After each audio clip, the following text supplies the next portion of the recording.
Hey, I'm having kind of a rough night tonight. Feeling sorry for myself.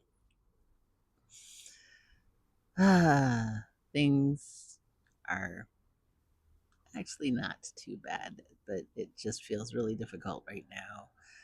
Kind of lonely. And I got blood tests today, and there were some predictable things that were not great on my blood tests, and also something that I didn't expect. But I haven't been on any of my medications at all since January. And I just got medical insurance again um, after a year of being without any kind of medical insurance. And the only reason I had medications up until January is because I'd been hoarding in order to be able to travel. And yeah, so I don't know if some of the stuff that was in those blood tests that wasn't great is, you know, just because I haven't had any of the things that I'm supposed to have to take care of my body. Um, I know that some of it is also because I haven't been eating great lately. I haven't been eating great lately in part because I have two broken teeth, which makes eating a lot harder. Um, and I haven't had the money to get those fixed. And I got a temporary fix on one of the teeth, and I'm still $500 short to fix, uh, to finish the fix on the temporary fix. Breathe. I'm gonna get through this. Last month, I got to sign a year long lease in my apartment. I know it's really dark behind me right now, but that's because I'm sitting in the garden. Because why not? I have a garden, I should sit in it. But it is nighttime. So, yeah, there's not a lot of light. If I had more money, I'd get like fairy lights and put them around the garden, and that'd be really pretty. And then I'd have more light out here, and then you'd actually be able to see some of my garden, even though it was nighttime. But I don't have money to do that right now, so that's just not happening right now. And here we are. But that's okay. Whatever. Tangent. So, um, yeah. So I'm hopefully gonna figure out where I'm gonna scrape those. Oh wait, no, back. So apartment. I have a lease for a year for this apartment, which is good. But I had to pay a 20,000 shekel deposit, security deposit. So scraping that together was difficult in and of itself. Uh, but then on top of that, I had to um, scrape together rent as well, which I could not do. And so I ended up having to call my big brother and borrow money from my brother. And thank God he was like, yeah, sure. But I mean, I can't just keep going to my brother. I gotta get on my feet here. And um, yeah, it's this is a little bit tough. I have days when I do lots and lots of work and everything's great. I have days when I accomplish one bureaucratic hurdle. And then I have days like today where I do one small stupid task, getting my blood draw, and then I'm just a mess the rest of the day and can't actually accomplish anything. I have to sign up for fall semester or fall trimester at my rabbinic school, and classes are going to start August 10th. And I just, I don't wanna. I don't wanna. I don't wanna get back into the stress of another full regular semester, but I gotta. Um, I can't at this point. I can't not go to rabbinic school. I'm like halfway through this, and I can't stop now. And I don't know how good the noise canceling is right now, but there's a police car or an ambulance. I don't know the difference in the sounds. Anyway, yeah, so I'm feeling a little depressed tonight, which is ironic because just a week ago I told my doctor not to worry about the antidepressants that I ran out of because I tapered myself off of them and I'm doing fine. Right now I'm like, maybe I should have asked for those antidepressants. I still don't have testosterone after 3 tries.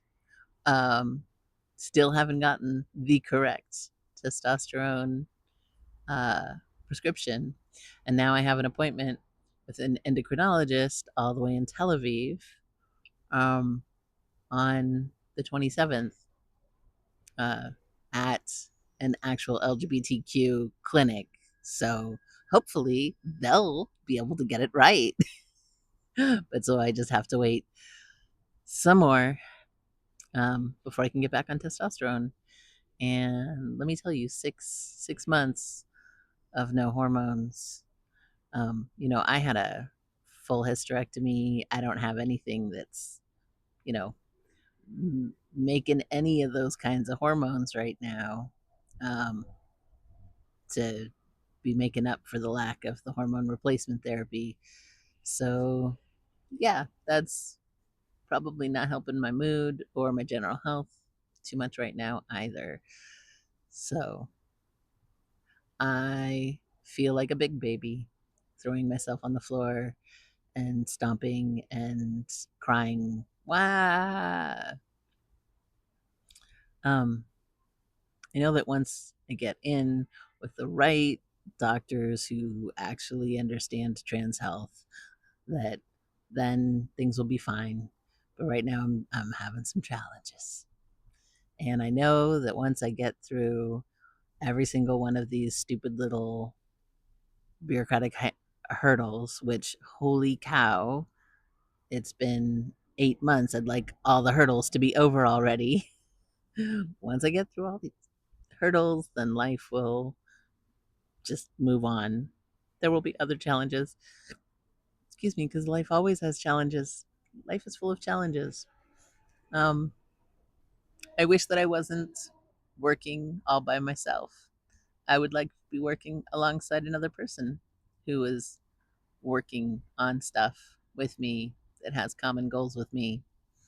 Um, I'm not even talking about like a romantic partner. Like I would love to have a business partner. That would be awesome. Um, I can't even imagine ever having a romantic partner again. I can't even picture what that would look like. But a business partner, now that I can imagine. But yeah, I'm holding the bag all by myself right now is kind of tough. I miss family. I miss having family around. I miss being able to snuggle with grandkids. I miss my dog. Um, the cats are okay, but they're foster cats. They're not my cats. They're going back to their human in 2 months. So, maybe I'm trying to keep a bit of a emotional detachment as well. That might be part of my relationship with them. So, yeah, it's not quite the same. Also, to me, like I've had dogs for a few years now, and I don't know. There's something about the friendship of a dog that's kind of special. Uh, but I really can't get a dog right now either, aside from the whole not having money for vet care and whatnot. Because I'm gonna have to travel, and I don't have anybody else to take care of a pet when I travel in the future. When I'm hopefully getting paid to travel, because I don't have the money to do it without somebody else paying me to go there.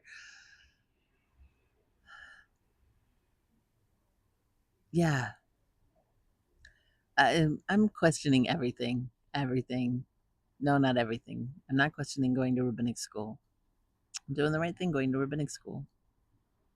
I'm doing the right thing, caring about Jewish community in places where there aren't a lot of Jews. Like I'm clear. Those are things I'm supposed to be doing. I'm good at it. It makes me happy.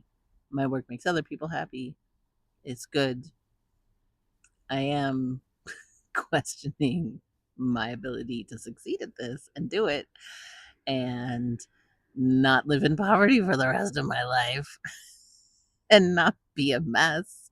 Uh yeah, you'd think that at 54 years old I'd have something figured out. I guess I've got one thing figured out and that's it. So, yeah, blarg. Anyway, I am giving this rather